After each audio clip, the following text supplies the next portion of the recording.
রাজধানীর সোহরাওয়ার্দী উদ্যানে ভ্রাম্যমাণ দোকানপাট সহ অবৈধ স্থাপনা উচ্ছেদ করেছে ঢাকা দক্ষিণ সিটি কর্পোরেশন।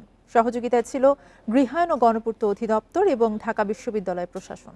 অভিযানে কয়েক শত দোকানপাট স্থাপনা গুড়িয়ে দেওয়া হয়। বৃহস্পতিবার সকাল ৯টার দিকে ঢাকা বিশ্ববিদ্যালয়ের টিএসসি সংলগ্ন সোহরাওয়ার্দী উদ্যানের ফটকের পাশ থেকে উচ্ছেদ অভিযান শুরু করা হয়।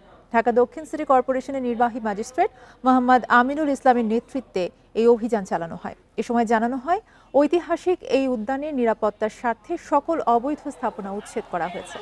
উল্লেখ্য, গত মঙ্গলবার রাতে ঢাকা বিশ্ববিদ্যালয় শিক্ষার্থী শাহরিয়ার আলম শাম্য হত্যার ঘটনার পর সোহরাওয়ার্দী উদ্যানের নিরাপত্তা নিয়ে বিভিন্ন মহল থেকে প্রশ্ন ওঠে। পরদিন বুধবার স্থানীয় সরকার মন্ত্রণালয় থেকে সোহরাওয়ার্দী উদ্যানের অবৈধ স্থাপনা উচ্ছেদের নির্দেশ দেওয়া হয়।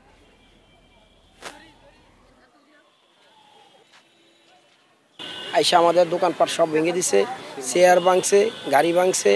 আমাদের এক একটা দোকানের ভিতরে কিছু খাবার সামান টামান ছিল, কিছু বের করতে জানি, টোটালি সব কিছু ভাঙা হয়েছে।